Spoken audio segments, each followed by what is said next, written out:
El tema que quiero platicar con ustedes es el tema de la resurrección. Descubre lo no contado. De hecho, ya en mis cursos que he dado, series que están en el blog ministerio710.blogspot.com, ahí viene mucha información. ¿Están listos? ¡Comencemos! Y pues quiero a ver si ustedes pueden ver de qué personaje estoy hablando. Anunciaron su nacimiento. Fue circuncidado. Tuvo discípulos. Fue bautizado.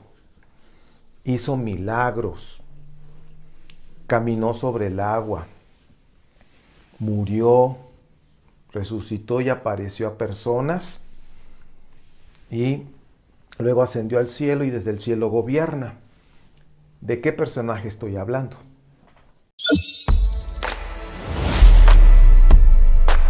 Bueno, ¿de qué personaje estoy hablando con toda esta información que les acabo de dar y que voy a repetir por si no la captaron? Fue anunciado su nacimiento por seres, por ángeles, por tipo de espíritus que anunciaron su nacimiento. Fue circuncidado, bautizado, tuvo discípulos, hizo milagros, caminó sobre el agua, murió, resucitó, apareció a la gente, a algunos de sus discípulos, ascendió al cielo y gobierna desde el cielo. ¿De qué personaje estoy hablando? Pues bueno, el personaje que tú hayas dicho está posiblemente, pensaron bueno, yo te voy a decir esta información de quién es. Es precisamente de Horus, un personaje mítico, un personaje, una leyenda egipcia. Ustedes deben de investigar, por favor, y antes que nada, después de decirte quién estaba yo hablando, en la mitología y leyenda egipcia estoy hablando de Horus, con toda esa información. Quiero aclarar que yo no tengo la verdad absoluta, no tengo verdad absoluta, solamente te voy a compartir información que he recopilado de libros de historia, de libros ahora sí que de historia, de Egipto, en fin. Hay mucha información al respecto, con respecto a los libros egipcios de Oxford Esencial, pues es de Oxford, la guía esencial de Oxford sobre la mitología egipcia de Donald Redford, y los dioses vírgenes estudiados del paganismo y cristianismo y de la mariología, de los que creen en María, pues también está hecho por Stephen Benko. Y hay mucho más información que yo voy a dejar aquí en Facebook. Voy a dejar la información de toda la bibliografía que uso, donde me apoyo para leer e investigar.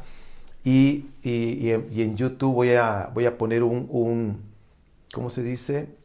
En el cajón de los mensajes, de los comentarios, voy a clavar un mensaje que quede fijo y voy a poner ahí toda la bibliografía para que ustedes puedan verificar. Entonces, reitero, yo no tengo la verdad absoluta. Por favor, verifiquen a través de una investigación muy seria y pues saquen sus propias conclusiones, experimenten más que nada ese amor, el amor de Dios. Bien, vamos a hablar de las creencias. Las creencias son el resultado de una evaluación. Voy a decir 2 puntos relevantes acerca de las creencias. Cabe aclarar que en este canal yo no expongo mis creencias, yo expongo información de investigación de los libros, y cada quien tiene que verificar, saber si es cierto y al final sacar sus propias conclusiones. De eso se trata. En este canal es para gente pensante, para gente que le gusta investigar, le gusta verificar, algo que siempre digo a las personas que a veces me escriben, que estoy engañando a las personas. Digo, no, fíjate que no, yo no los engaño porque soy muy claro desde un principio. Les digo, por favor, verifica todo lo que te estoy diciendo. ¿Y por qué lo hago? Porque la información que yo la pongo ahí, le digo, por favor, chécalo, revísalo. Digo, en este canal es gente pensante que no me cree nada. absolutamente nada me cree, sino que se ponen a investigar a ver si es cierto lo que estoy diciendo y se dan cuenta que hay más información y al final sacan sus propias conclusiones. De eso se trata. De eso es lo mejor.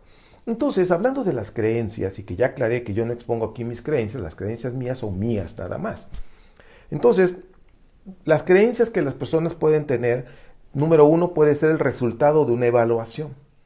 Haber hecho alguna evaluación, alguna investigación y evalúan, sacan conclusiones y eso forma una creencia. Pero también hay personas que creen lo que otros creen. Y ha venido una cascada de creencias de cientos de años, ¿sí? No, pues es que yo creo esta persona creyó de otra persona y así sucesivamente y pueden pasar cientos de años, se han pasado 2000 años y 3000 años donde han creído cosas que se han ido pasando, pero en ningún momento se detienen a decir, bueno, ¿y por qué creemos eso? Y eso a mí me pasó, mi historia es que por muchos años como pastor enseñé lo que a mí me enseñaron y en ningún momento lo evalué. Pero cuando hubo ese despertar de conciencia en mi vida, que ha sido progresivo, una de las señales de ese despertar de conciencia es que te atreves a evaluar tus creencias, ¿sí? A cuestionar tus creencias. Y eso fue lo que yo hice. Y entonces, en cuanto a las creencias, hay dos puntos. Es el resultado de evaluación, pero también hay creencias que es el resultado de estar creyendo lo que otros han creído sin preguntar. No, pues es que así mi pastor me enseñó, mi maestro, mi Roy, ya ven los nombres que ponen, ¿no? Los títulos. A mí los títulos, la verdad, me da igual. Yo me presento como tu amigo, sin títulos. Entonces, y creen lo que otros creen. Bien, disculpen, hubo algo aquí en la conexión de casa, del Wi-Fi, me tuve que conectar directamente de mi celular. Gracias a Dios tengo suficiente internet ahí en el celular. Bueno, regresamos al punto donde nos quedamos. Recapitulamos, estamos hablando de las creencias. Entonces, las creencias son el resultado de una evaluación, decíamos primer punto. Segundo punto, las creencias también son el resultado de estar creyendo lo que otros creen, pero no preguntas. Oye, ¿por qué crees eso? Entonces, cuando una persona se atreve a reevaluar sus creencias, por supuesto que cambian sus creencias, como a mí me pasó. Yo me detuve y dije, a ver, ¿por qué creo lo que creo? Nada más porque me lo dijo esta persona, que es muy respetable, y la cual sigo respetando, pero ¿por qué? A ver, y me puse a evaluar, y pues por supuesto que mis creencias cambiaron, porque me encontré mucha información que tiene sentido, información muy documentada, comprobada. Entonces pues dije, bueno, hay que cambiar. Entonces me atreví a evaluar mis creencias y eso trajo cambios, por supuesto, en mi manera de pensar y en mi manera de vivir. ¿Ok? Soy más feliz, vivo más contento. Y pues yo te hago esta pregunta, ¿por qué crees lo que tú crees? ¿Por qué crees lo que crees? Las creencias que tú tengas es, ¿por qué crees lo que crees? Quiero mencionarte que hablando de la resurrección, que es el tema de hoy, que este día precisamente, que le llaman Domingo de Resurrección en el cristianismo, en el mesianismo, te voy a mencionar personajes que murieron, que resucitaron y ascendieron al cielo y que de alguna manera se divinizaron. Entonces, por favor, verifícalo. Julio César, romano, Hércules, Horus, por supuesto, Horus, Apolonio de Tiana y por supuesto Jesucristo. Jesucristo es el personaje inventado en el cristianismo católico, porque su nombre es Yeshua, pero cuando lo divinizaron y lo llevaron a un Dios encarnado, le cambiaron a Jesucristo. Cuando una persona dice Jesucristo, está hablando de un Dios encarnado en la doctrina cristiana católica, que es la raíz o es la mamá de los evangélicos, de los cristianos, hasta cierto punto también de los mesiánicos, porque creen lo mismo en cuanto a Yeshua de Nazaret. Entonces, te estoy hablando de cuestiones históricas que por favor verifícalo. Entonces, personas que murieron, resucitaron aparecieron, ascendieron al cielo, se convirtieron en dioses. Julio César, Hércules, Horus, el de Egipto, Apolonio de Tiana, conocido como el Jesús griego, que nació en Turquía, y por supuesto Jesucristo, que de acuerdo a la doctrina cristiana, ¿sí? Ahora sí que sucedió lo mismo que estos personajes que les acabo de mencionar. Ahora, ¿cuál es el obstáculo para evaluar tus creencias? ¿Cuál es el obstáculo? Uno de los grandes obstáculos que yo he visto, y que son dos, es la bibliolatría. La bibliolatría es un obstáculo que no te deja cuestionar tu fe, que no te deja cuestionar tus creencias, ¿sí?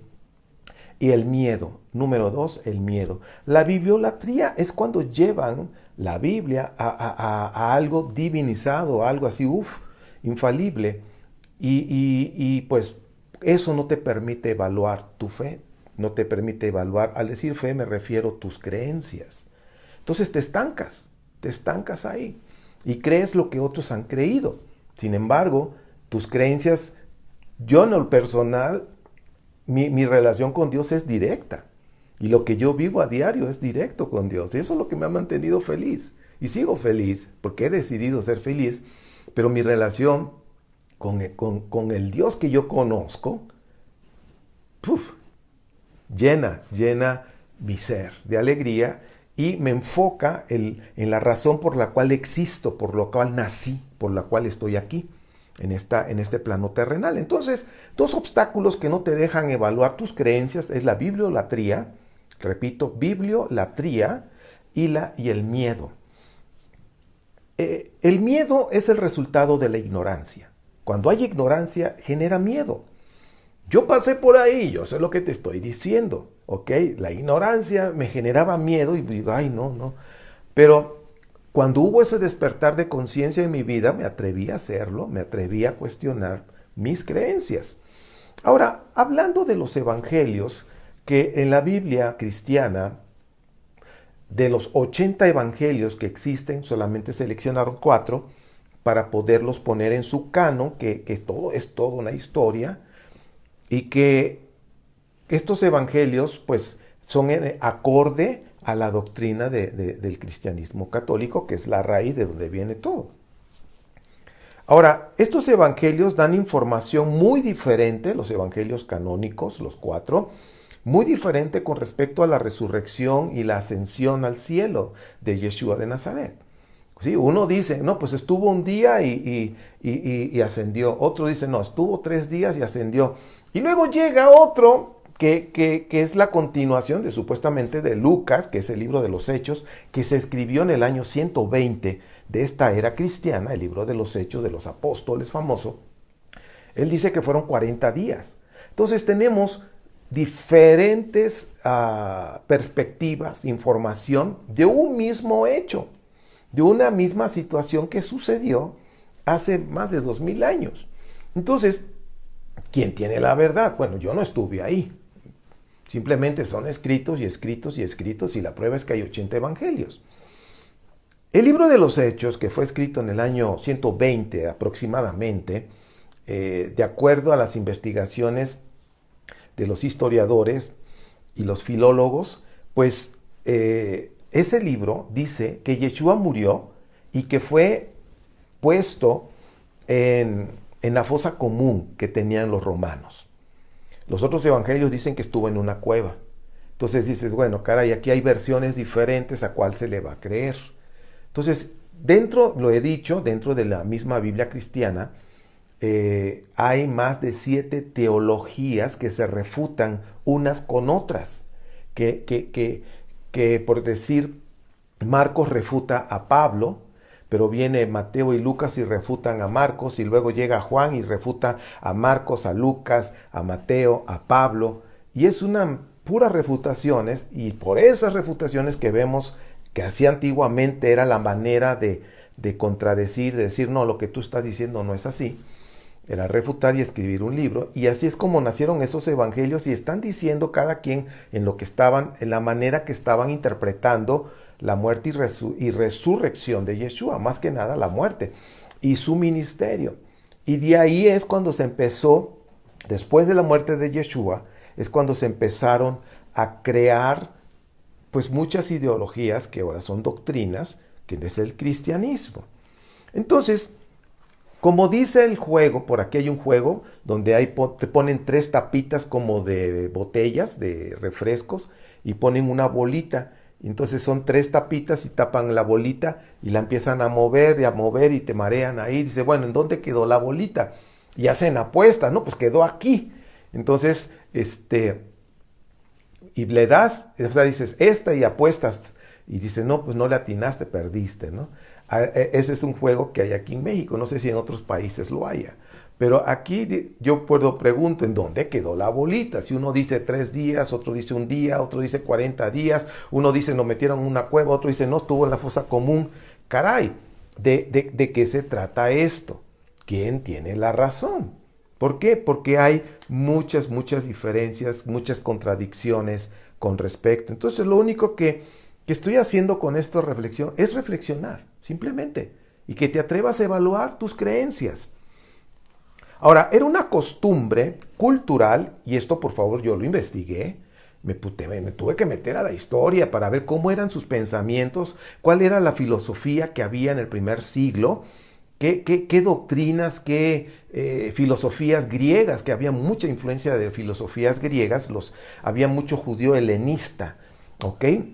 Entonces, era una costumbre cultural decir que la persona que había muerto, que había fallecido, que en este caso mataron a Yeshua, pues era muy común decir que lo habían visto, ¿sí? Y eso hablan no nada más de los personajes que te hablo de Apolonio de Tiana, que también Apolonio de Tiana fue engendrado por un dios y que tuvo discípulos y que murió, antes de morir resucitó a una niña y luego que murió apareció a sus discípulos y luego ascendió al cielo. Eso es lo que dicen los discípulos de Apolonio de Tiana. Ahora, todo esto estamos viendo que llevan una misma línea, que una de las cosas más antiguas pues es Horus, ¿sí? Horus, ahora sí que en la cuestión mítica y leyenda egipcia, Horus, pues ya les dije que murió, resucitó, apareció, ascendió y gobierna desde el cielo, reencarnó, en fin, hay muchas cosas en las cuestiones egipcias. Pero ahora aquí en el cristianismo, pues vemos algo muy parecido. Entonces, decían antiguamente, en el primer siglo era costumbre, y uno de ellos, ejemplo de esto, pasó con Julio César, investiguen eso, pagaron a personas para decir que lo habían visto y que lo habían visto ascender. Y eso ya se quedó como una tradición de los personajes, seres humanos, que los divinizaban. ¿Ok? Ahora, la reflexión a lo que estoy yendo, ¿sí? De hecho, voy a dejar aquí un link sobre un estudio, una investigación que hice acerca de la resurrección antiguamente, todo lo que les acabo de decir, pero ya con más detalles y libros y todo. Se los voy a dejar aquí para que ustedes lo puedan verificar. Entonces vamos a reflexionar con unas preguntas. ¿Qué te parece? ¿Dios pide un sacrificio vicario? Es una pregunta. Sacrificio vicario significa alguien que tome mi lugar para que muera por mí. ¿Sí? Que yo merecía morir, pero esa persona vino y murió por mí y yo fui salvado. Eso se llama sacrificio vicario. La pregunta es, de hecho, también tengo todo un estudio acerca de los sacrificios vicarios, de dónde viene, que fue muy fuerte con los griegos, luego los romanos también. Y por supuesto que en el primer siglo la influencia greco-romana, el sacrificio vicario en los judíos helenistas nazarenos, pues supuesto que lo tomaron. Entonces, Dios pide, la pregunta es, ¿Dios pide un sacrificio vicario? La pregunta que se hizo ahorita, la respuesta es no. No. No. ¿Por qué? Miqueas 6 al 8, lo acabamos de ver en la última grabación en vivo, que es lo que pide Dios de nosotros, que practiquemos justicia y bondad con un corazón humilde. Bueno, Oseas 6:6 dice, yo no quiero sacrificio ni holocausto, quiero que me ames y me conozcas. Ok. Ezequiel 18, Ezequiel 33 habla de ponerte en paz directamente con Dios, cambia y haz obras de arrepentimiento, buenos frutos. Bueno, ese Dios que está ahí para estos profetas dice, no necesitamos un sacrificio vicario. Ahora, la pregunta la repito para pasar a la siguiente. ¿Dios pide un sacrificio vicario? No, no lo pide, de acuerdo a estos profetas. ¿Qué nos está diciendo Miqueas, Oseas, Ezequiel, Isaías? ¿Qué nos dicen ellos?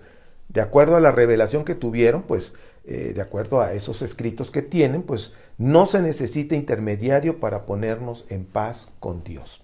No se necesita. Incluso Job, que es un escrito tardío, que es una copia de un poema de Mesopotamia, pero que se adaptó al judaísmo, pues ahí mismo Job también habla de que no se necesita un intermediario, que es directo con Dios. Ponte en paz con Dios. Ahora, número 2, la segunda reflexión. La muerte de Yeshua fue por sedición, no fue un sacrificio. No es de que aquí estoy, sacrifíqueme porque voy a morir por la humanidad. No, no, a él lo agarraron por sedición, por todas las tramas, por todas las mañas que habían hecho para quitar a Yeshua del camino. Lo agarran los romanos por todas esas falsedades, de acuerdo a los relatos, y lo sacrifican, lo matan, ¿sí? Por sedición, por haberse puesto en contra del el emperador, que para los romanos era como un dios. Entonces todos los sediciosos que se levantaban en contra del emperador los mataban. Entonces Yeshua no fue un sacrificio, lo mataron por sedición, de acuerdo a los relatos. Número 3, estamos reflexionando. Hay 80 evangelios, ¿sí? Que hay documentos, están todos allá en Alemania. De esos se escogieron 4 evangelios. Bueno, de acuerdo a toda esta tradición y de acuerdo a estos evangelios, Yeshua fue un rabino, fue un profeta, que los mismos evangelios canónicos dicen que Yeshua mismo dijo que él era un profeta. Bueno, él era un maestro, le decían maestro, rabino, rabí. Bueno, Yeshua, de acuerdo a los demás evangelios, Yeshua tuvo esposa, tuvo hijos, ¿sí? Porque era un rabino como todos del primer siglo, como cualquier profeta, tenían pareja, tenían esposa. Pero todo esto fue omitido porque en la religión cristiana, como habían divinizado a Yeshua, pues tenían que divinizarlo sin tener relación con nadie en cuanto a pareja. Entonces hay muchas contradicciones en este punto.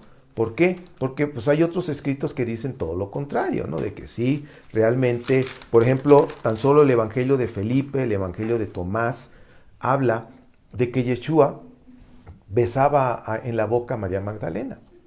Entonces, y otros decían que le transmitía conocimiento. Digo, pues qué manera de transmitir conocimiento. Digo, pues hay que transmitir conocimiento así, ¿no? Pues ¿cómo? No. Y luego dice que se apartaban, estaban solos, de acuerdo a esos evangelios. ¿Por qué no los incluyeron? Porque no va de acuerdo a la doctrina cristiana católica, ¿ok? Pero bueno, investiguen. Ya igual les voy a dejar un link. Hay un libro que se llama Todos los Evangelios, de Antonio Piñero, donde él pone ahí los evangelios que hay, ¿sí? Que están documentados allá en Alemania, y los originales, y que los pone ahí en esa traducción para que la gente los pueda ver y los pueda leer. Entonces yo te lo recomiendo, y ahí viene el de Mateo, el de que acabo de mencionar, Felipe, Tomás. Vienen varios evangelios, viene la fecha, y él da una pequeña información de cada evangelio como filólogo, porque él es un filólogo. No pone de qué quisieron tratar de decir, no, él dice la historia, en dónde se encontró, cuando fue, como un filólogo nada más. No habla de cuestiones teológicas. Yo te recomiendo, yo lo tengo, me hicieron la bendición, me lo mandaron desde España, me lo regalaron. Y los evangelios, todos los evangelios, está buenísimo, vale la pena tenerlo en la biblioteca. Bueno, entonces les recomiendo que lean para que ustedes puedan sacar sus conclusiones. Otra pregunta, nos quedan 2, la cuarta y luego la quinta. ¿Cuál es el beneficio de la resurrección de Yeshua? ¿Cuál es el beneficio? Pues ninguno. ¿Por qué? Porque tu relación es directa con Dios, no a través de un intermediario. De acuerdo a lo que dice los profetas del preexilio. ¿Ok? Entonces, nuestra relación con Dios debe de estar fundamentada de tu corazón a Dios, directamente con Dios, sin intermediarios. Repito una vez más, eso es lo que enseñó Yeshua, Mateo 6:6. Ve, enciérrate en ese cuarto y conéctate con Dios directo. ¿Ok? Ni dijo, ve al templo, no. Vete al cuarto ahí, enciérrate con Dios, habla con Él y Él te va a recompensar en público. Eso es la espiritualidad, tu relación directa con Dios. Entonces, en cuanto a la resurrección de Yeshua que maneja el cristianismo, pues no hay ningún beneficio realmente, porque nuestra relación es directa con Dios. Porque en el cristiano, los que en el cristianismo creían en un principio, chequen este dato, siempre se ha creído en el Medio Oriente acerca de la reencarnación, y esto es temas muy antiguos, desde Egipto, que son una de las culturas muy antiguas, el libro de los muertos, en fin, hay mucha información acerca de la reencarnación y lo que ellos pensaban. En cuanto al cristianismo, creían en la reencarnación hasta el siglo V aproximadamente, de esta era común o de esta era cristiana. Hasta el siglo V lo creían, pero lo tuvieron que quitar porque se contraponía con respecto a la resurrección de Yeshua que ellos habían inventado, ¿sí? Que para poder seguir con esa doctrina tuvieron que quitar el tema de la reencarnación, ¿ok? Para que tuvieran paso libre en cuanto a lo que estaban ellos formando en su religión. Entonces el cristianismo creía en la reencarnación hasta el siglo V, pero después lo quitaron, como acabo de decir, porque no les convenía, ¿ok? Porque iba en contra totalmente. Entonces, si decían, si creemos en la reencarnación, entonces la resurrección, ¿cuál va a ser el beneficio de Yeshua? No, pues entonces hay que quitarlo. ¿Por qué? Porque todos vamos a resucitar después. Entonces era como se contraponía. De hecho, la Biblia, tanto Antiguo Testamento, Nuevo Testamento, Tanaj, Brit Hadashah, hablan de los dos temas, resurrección y de lo que es la reencarnación. Entonces dices, caray, ¿en cuál? Pues cada quien que crea lo que quiera, ¿ok? Yo te estoy pasando la información de lo que hay. Finalmente tú vas a tomar tus conclusiones, como yo ya las tomé. Entonces, en cuanto a la resurrección, repito, la pregunta fue, ¿cuál es el beneficio de la resurrección de Yeshua? Realmente ninguno.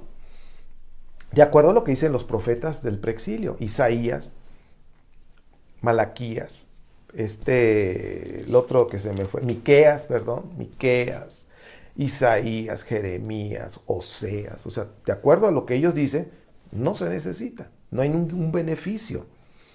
La otra pregunta y la última, ¿cuántos dioses hay en la Biblia entonces? Porque ustedes han oído, quizás han oído comentar, que dice, es que el Dios que hay en la Biblia es un Dios sanguinario, es un Dios que manda a matar a la gente. Pues bueno, recordemos que los escritos pues, son hechos por humanos, que muchos han hablado en nombre de Dios, que muchos han ido a matar en nombre de Dios hasta el día de hoy, ¿sí? Una de las cosas que vemos hoy en día, por ejemplo, en Ucrania, Rusia, uno del fondo, ahora sí que uno de los puntos de todo este problema que hay es religioso. Chequen el dato, es religioso. Y fíjense cuántas muertes han habido por la cuestión religiosa, entre otros puntos políticos. Pero uno de los fuertes es la religión. Observen, investiguen, por favor. Entonces, ¿cuántos dioses hay en la Biblia? ¿Cuántos? ¿Hay un Dios sanguinario? ¿Hay un Dios que pide sacrificios? Bueno, vamos a reflexionar. El Dios, los judíos tienen un Dios y los cristianos tienen otro Dios. Y estamos hablando de un mismo libro, bueno, dos Biblias, la Biblia hebrea y la Biblia cristiana. Los judíos que se basan en la Biblia hebrea tienen un Dios. Los cristianos que se basan en su Biblia, que es el Nuevo Testamento, tienen otro Dios. Entonces, ¿cuántos dioses hay? Pues aquí ya vemos dos dioses. Dos dioses. Tan solo ahora, vamos a ver en el Antiguo Testamento o en el Tanaj, ahí vemos tan solo en relato del capítulo 22 de Génesis, hay dos dioses. No te vayas a la Biblia tradicional cristiana, ve al hebreo para que lo puedas ver. Y ahí habla de dos dioses. El Dios El fue el que pidió el hijo a Abraham, dámelo en sacrificio. O sea, el Dios Él pedía sacrificios humanos, de acuerdo a este relato. ¿Ok? Sin embargo, el otro Dios que aparece ahí, que es el Yud Het Bat Hei Jehová, Jehová, Yahvé, Yahweh, como le llames tú, ¿ok? Dijo no lo sacrifiques. Entonces vemos a dos dioses ahí, en un capítulo 22. Y quiero que te vayas a los escritos hebreos, para que veas que ahí está el Dios él, ¿ok? Viene Jael, ¿ok? Viene. Entonces ahí vemos que hay un conflicto de dioses. Uno pide sacrificios y el otro no pide sacrificios. Que es el Dios del desierto, Yahvé o Yahweh. Entonces, estamos viendo ahí dos dioses. Uno pide sacrificio, otro no. El Dios de Isaías, el Dios de Oseas, el Dios de Miqueas, el Dios que tenía Jeremías, ellos en los escritos que dejaron no piden un sacrificio vicario, un sacrificio de hijos. Uno de los problemas que tenía Jeremías era que la gente sacrificaba a las diosas, ¿sí? Sacrificaban a los hijos, a los dioses, a las diosas. Entonces era un problema muy fuerte y pues una de las razones que agregaron ese capítulo 22 de Génesis era para poder quitar el sacrificio de los hijos y poderlos rescatar al primogénito. Y bueno, toda una historia que ya lo expliqué en una enseñanza. Ahora, el Dios de los cristianos pide sacrificios, ¿sí? Y tanto es así que sacrifica a su propio hijo, según la doctrina cristiana. Que voy a aclarar, yo no me invento nada, según la doctrina cristiana. Entonces vemos un Dios de profetas que dicen no pide sacrificios de hijos, de humanos. Vemos acá por otro lado que sí. Entonces, ¿cuántos dioses hay? ¿En cuál Dios estás creyendo? ¿Al caso Dios cambia? El único Dios que hizo todos los universos, el concepto que yo tengo en lo personal, por la experiencia que vivo a diario en mi conexión con Él, en la oración y en la meditación, es otro Dios. Muy diferente al que me hablan de sacrificios, de sangre, de matar, en fin. ¿Al caso Dios cambia? Si la misma Escritura dice que Dios no cambia, entonces ¿en qué quedamos? Entonces la solución es, tenemos que escoger cuál es la respuesta. ¿Hay varios dioses o Dios cambia? Y si la Biblia dice que Dios no cambia, entonces ¿qué está pasando? ¿Hay esquizofrenia, bipolar? O sea, ¿qué está pasando ahí? Hay varios dioses, de acuerdo a lo que nosotros leemos, hay varios dioses. Entonces, ¿cuál es tu Dios? ¿Cuál es tu Dios? ¿El que pide sacrificios o el que no pide sacrificios?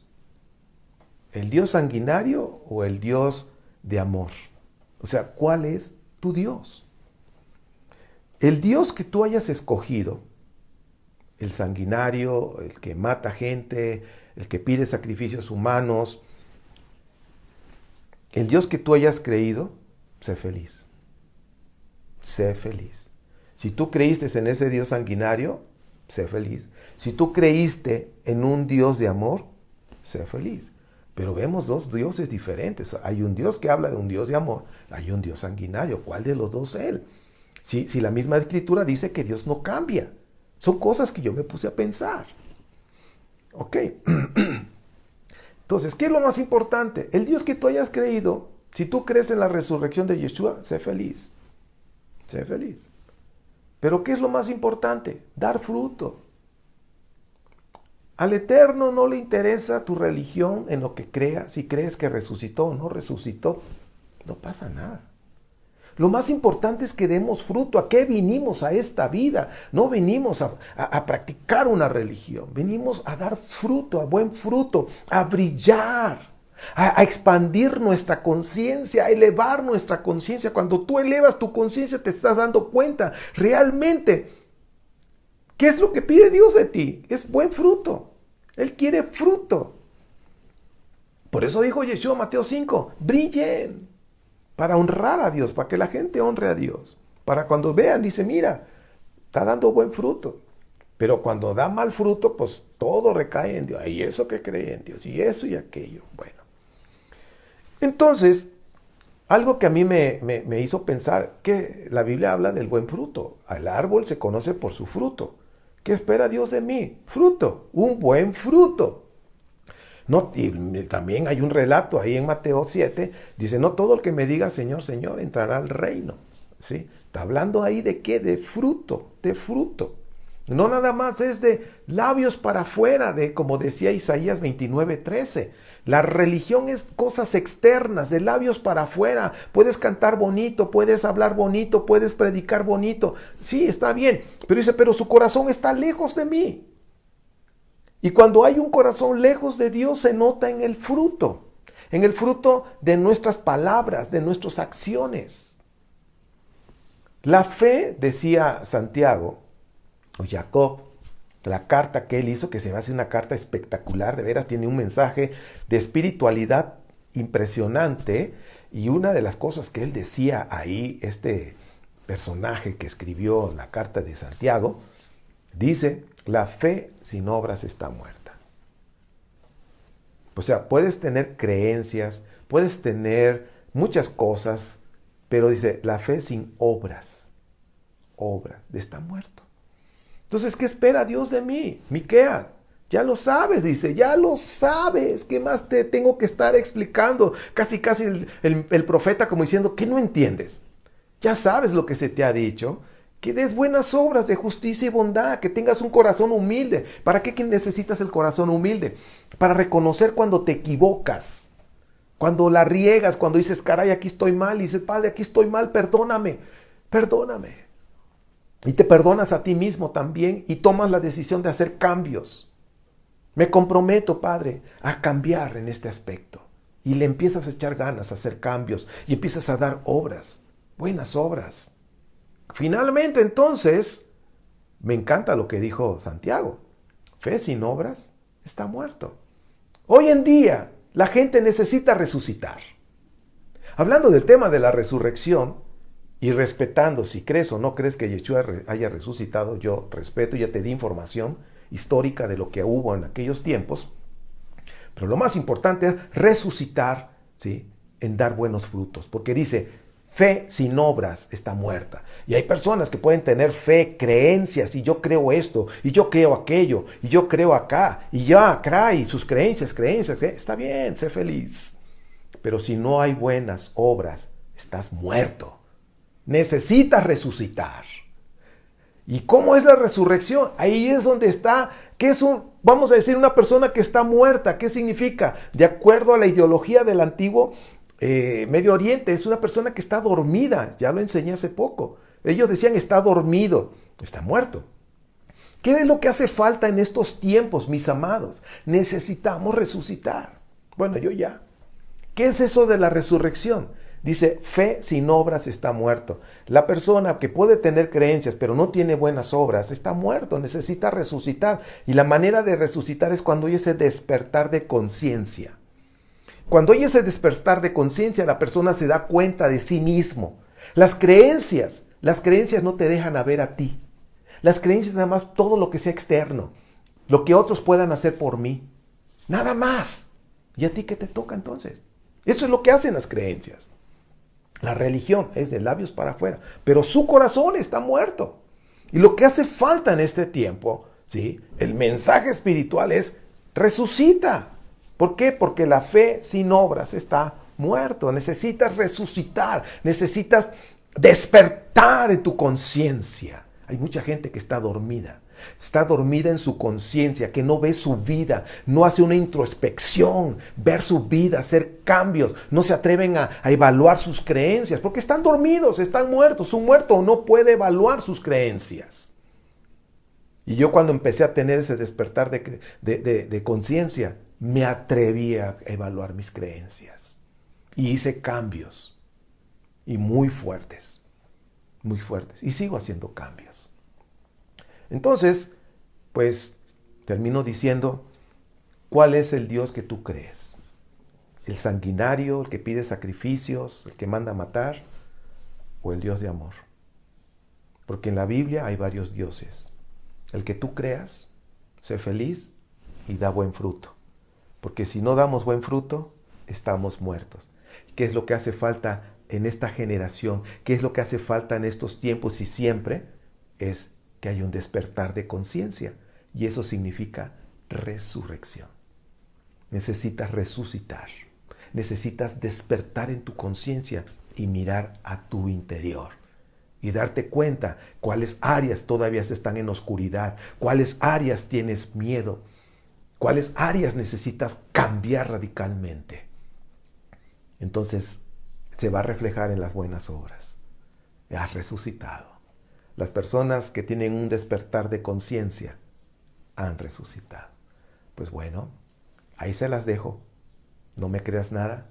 Investiga, por favor. Verifica esto a través de una investigación seria, ¿sí? Y saca tus conclusiones. Pero yo te animo, atrévete a cuestionar tus creencias. ¿Por qué crees lo que crees? Bien, pues bueno, soy tu amigo Ernesto Rosas. Estamos en este domingo, ¿qué? 17 de abril del 2022. Me dio un gusto poderlos saludar a todos. Y ahí les dejo esta reflexión. Y nos vemos en la próxima, que es mañana, si Dios lo permite, a las 7 de la noche, hora Centro México, con otra enseñanza en vivo. Nos vemos pronto. Que mi Padre te bendiga y te guarde. Haga resplandecer su rostro sobre ti, extienda su amor y su gracia. Alce su rostro sobre ti y te dé mucha paz de lo alto, ese shalom, ¿sí? Y si Dios lo permite y seguimos vivos, nos vemos en la próxima. Les mando un fuerte abrazo. Sé feliz.